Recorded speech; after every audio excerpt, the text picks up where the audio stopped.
Hi again, welcome back. Day 3 of the 21-day blockchain challenge.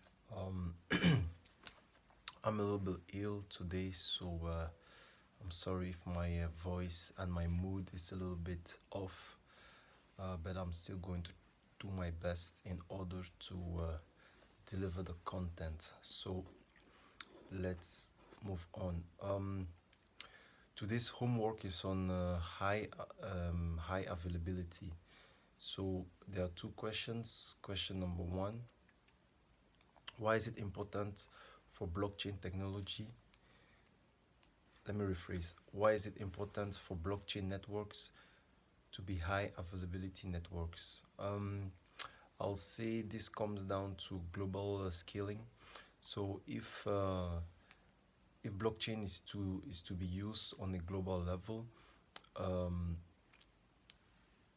the amount of data that needs to be processed will be very high, and in order for this to be efficient, the processing speed needs to scale a lot. So that's the only way that is going to be practical. Question number two: what is it that enables blockchain networks to have such high availability? So I would say because for most blockchain networks, there is no permission needed. So you can just participate on the network without being processed by some authority. This is one of the biggest reasons.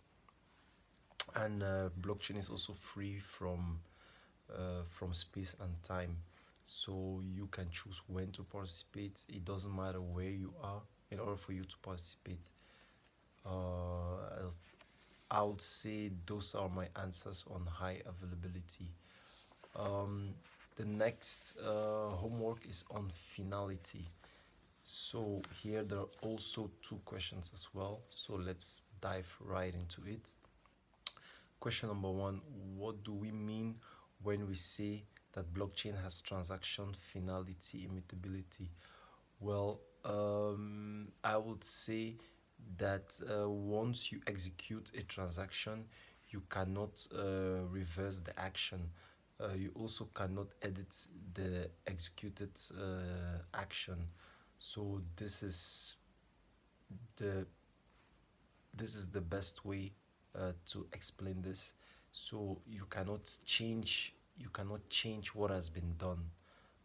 It's just like in life. If you do something today, you can always do something to have another outcome, but your actions has already been registered down the line of history.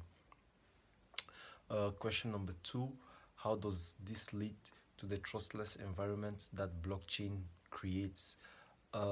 Well, this assures the receiver on the other end that the executor cannot reverse the execution and take back their funds. So you don't have to trust the second party.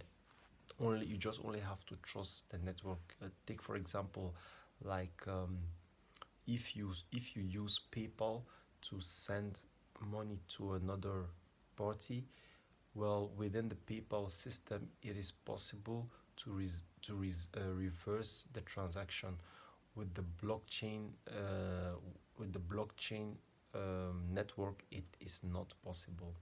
So this is why this leads to a trustless environment.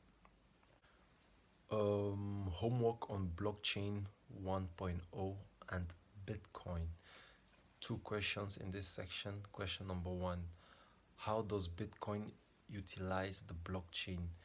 Um, in the Bitcoin blockchain network, information uh, about transactions of Bitcoin between people are stored. So all the data is stored within the blocks, and these blocks are linked with one another. So that's the blockchain.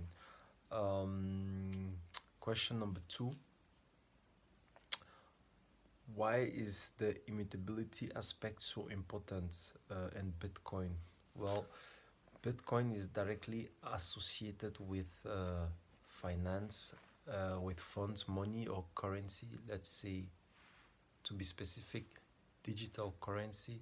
So the value of the systems lies deep within the immutability. Um, the system will be worthless if users could just reverse transactions. So that's my view on that. Moving on, homework on blockchain 2.0 and Ethereum. Two questions. What is Ethereum? In my words, I would say Ethereum is a protocol that enables users to build dApps, decentralized applications on the Ethereum network. These dApps are run um, without a central server or in a decentralized manner. And in the Ethereum network, all the all the states of the applications are being monitored. Question number two: how does Ethereum utilize the blockchain? I would just say on Ethereum makes it possible for you to run code on the blockchain. That's the most simple way that I can put it. Um, so that was these were my answers for today. Um, if I made any mistake or if you would like to add something in any question, feel free. Um, we are here to learn. We are here to spread out knowledge about this technology. Hope you enjoyed it. Always free to comment below. Thanks for the attention and see you tomorrow in day 4. This is Victor checking out.